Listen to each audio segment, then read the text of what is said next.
spring. I had another project planned, but it's so nice out. It finally stopped raining and the sun is out a little bit, so I thought that we would do a project outside, which is going to be really fun. Just a couple of things. I just wanted to share that it's been our first full week of being quarantined, and everyone around us, and it's been amazing to see how many people are sharing art around. There's live concerts, there's operas, there's people making work and sharing ideas with each other, so it's been a really awesome opportunity to see. And so thank you all so much for sharing with us and being with us and, you know, kind of sticking it out together. So as we go through today, we're going to just use some household products that hopefully everyone has at home.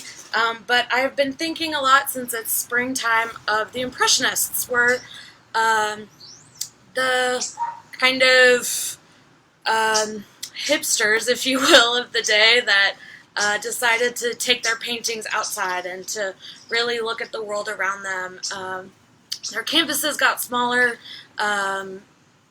paint was starting to be mass-produced, and it just became a really wonderful time with painting. So I wanted to share some of my favorites.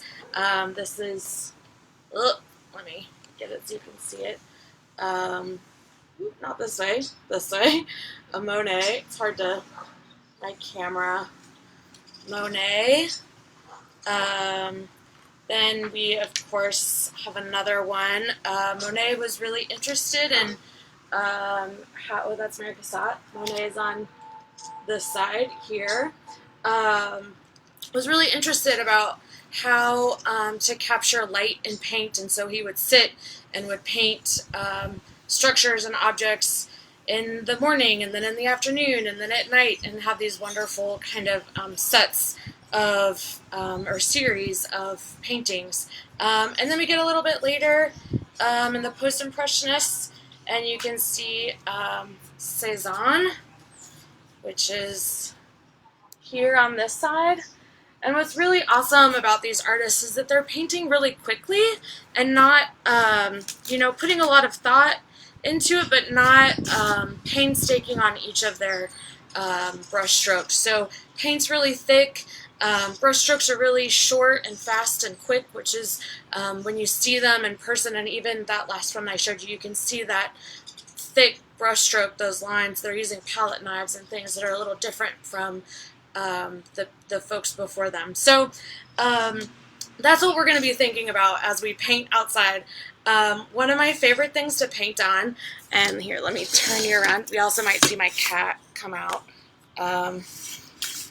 Hopefully you all can see my little workspace here, is tinfoil, which is really great and fun to paint with.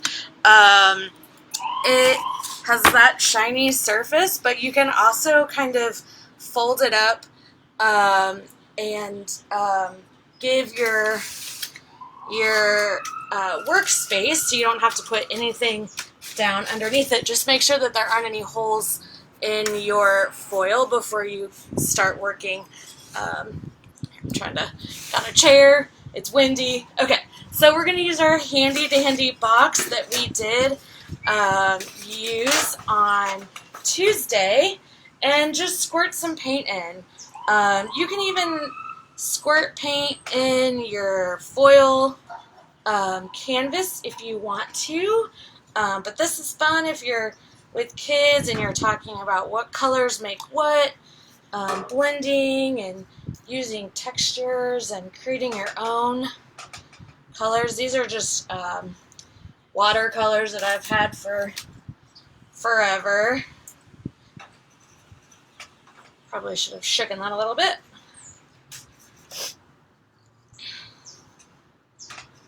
But a great project to do outside, which is awesome.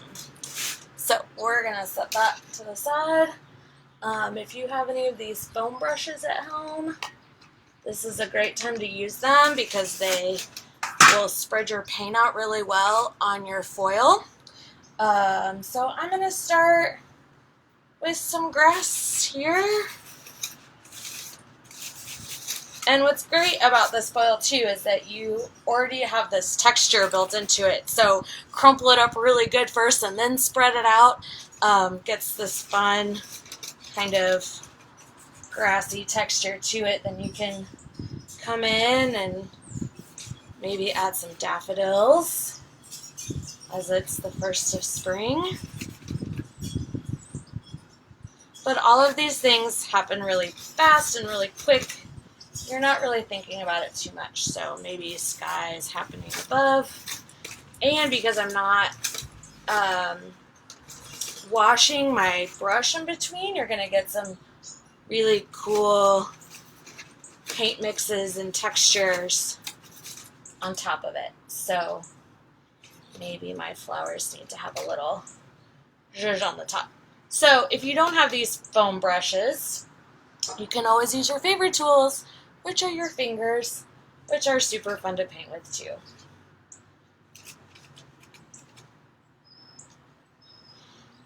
So this will be our last class for the week, but we're going to come back on Tuesday with more of our art classes. We're going to read more poetry. On Thursday, we're going to have our first wood songs.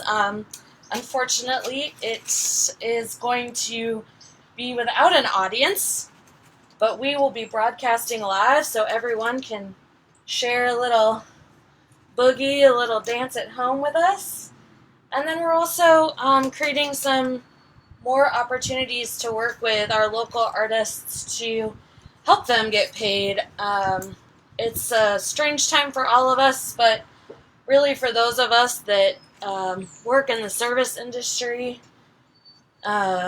and our musicians and our artists. So we hope you can help them out by following our Facebook, joining our concerts, all of those wonderful things. So that was quick and fast.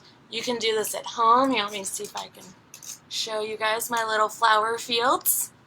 But yeah, super fun. Have your kids look up some Impressionist art, look it up yourself, have some fun out on the porch or the deck, and enjoy this nice little spring day we're finally having, and we'll see you guys soon.